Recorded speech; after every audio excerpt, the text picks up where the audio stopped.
আজও সেই দূরে বন্ধ ঘরে সে পথের ঝলক, পথের সীমায় পাথর পলক চোখে থাকে রোদে কংক্রিট ভিড়, ঘুরে আসে ছায়া বাহিনী, অস্থির মন অজান্তে স্থির, মনে আজ থাক নীলের রং ছিল ভীষণ প্রিয়,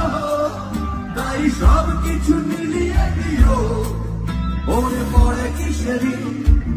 বলেছিলাম তোমায় তোমায় তোমায়, আজ নীল রঙে মিশে গেছে আজ রং